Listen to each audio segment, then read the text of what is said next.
एक offline comment आया कि आप इस प्रश्न को सॉल्व कर दीजिए। तो देखिए मैंने किस तरह से माघी रूल में इस प्रश्न को सॉल्व करते हैं। तो देखिए प्रश्न क्या कह रहा है, जो किसी कमरे की लंबाई, चौड़ाई और ऊंचाई क्रमशः 825 सेंटीमीटर, 675 सेंटीमीटर और 450 सेंटीमीटर है। क्या है जी? ये वो कमरा है जिसका लंबाई, चौड़ाई, ऊंचाई दिया हुआ है। कितना दिया हुआ है? 825 सेंटीमीटर, 675 सेंटीमीटर, 450 सेंटीमीटर दिया हुआ है ना।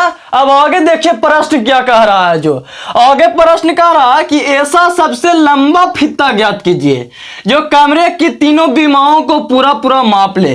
कह रहा है कि ऐसा लंबा फीता ज्ञात कीजिए ये कमरे के तीनों बीमा को पूरा पूरा माप ले।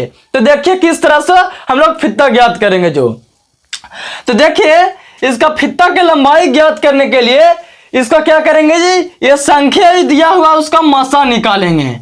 825 से 675 और 450 का क्या करेंगे, HCF ज्ञात करेंगे, हाईएस्ट कॉमन फैक्टर ज्ञात करेंगे। जिसे क्या कहते हैं, मासा कहते हैं ना।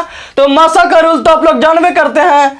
क्या करेंगे, सबसे पहले 450 825 का निकालेंगे, 450 और 825 का निकालेंगे। क्या हो जाएगा, 450 एक ही मरतबे लगेगा, कहा है कि 2 मरतबे 900 हो जाएगा, 825 से बड़ा हो जाएगा। तो देखिए 450 एक मरतबे यहां लिखेंगे। अब क्या होगा, जब यहां उतरेगा 5, 12 में से 5 गया 7 और क्या हो जाएगा जी, 7 में 4 गया 3, यानी 375। ऊपर से उतरेगा 450।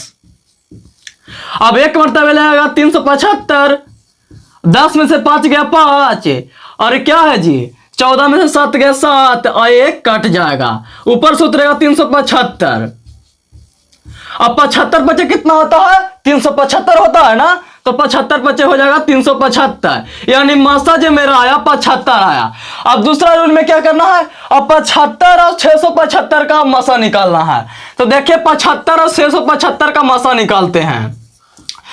तो 75 नामा हो जाता है 675 होता है ना, ये कट गया, यानी मेरा HCF जो आया, हाईएस्ट कॉमन फैक्टर जो मेरा आया, मासा आया 75 आया। यहां लिखेंगे HCF, यानी मासा बराबर 75। हमारा मासा 75 आया। तो देखिए इसमें क्या कह रहा था कि ऐसा सबसे लंबा फीता ज्ञात कीजिए जो कमरे की तीनों बीमाओं को पूरा पूरा माप ले। तो देखिए फीता की लंबाई क्या हो जाएगा जी, 75 हो जाएगा। यहां लिखेंगे अतः फीता की जो लंबाई मेरा हो जाएगा, क्या हो जाएगा जी, 75 हो जाएगा। फीता की लंबाई 75 हो जाएगा, 75 सेंटीमीटर। देखिए फीता की लंबाई